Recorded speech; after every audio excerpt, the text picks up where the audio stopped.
बॉन्विस्टामध्ये जेव्हा कुठल्याही व्यक्तीची इन्व्हेस्टमेंट करून घेतली जाते तेव्हा आम्ही एक सिस्टमॅटिक पद्धतीने इन्व्हेस्टमेंट करून घेतो.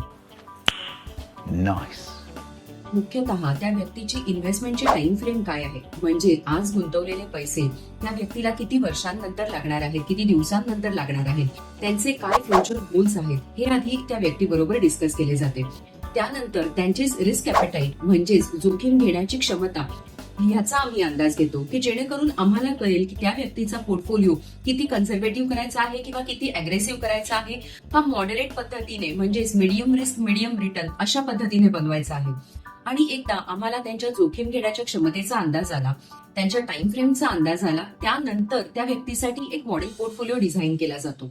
मॉडेल पोर्टफोलिओ म्हणजेच म्युच्युअल फंडच्या काही 2, 4, 5 स्कीम्सचं कॉम्बिनेशन. आम्ही हे एन्श्युअर करतो की या मॉडेल पोर्टफोलिओ मार्फत त्या व्यक्तीची इन्व्हेस्टमेंट ही मुख्यतः 3 ऍसेट क्लासेसमध्ये केली जाईल. एक म्हणजे इक्विटी म्हणजे शेअर मार्केट, दुसरं म्हणजे डेट म्हणजे बॉन्ड्स आणि तिसरं म्हणजे गोल्ड सोने. सो आम्ही हे एन्श्युअर करतो की तुमचा मॉडेल पोर्टफोलिओ असा असावा की ज्यामध्ये मुख्यतः तिन्ही ऍसेट क्लासेस कव्हर होतील आणि तो तुमच्या रिस्क ॲपेटाईटशी आणि टाइम फ्रेमशी मिळता जुळता असेल.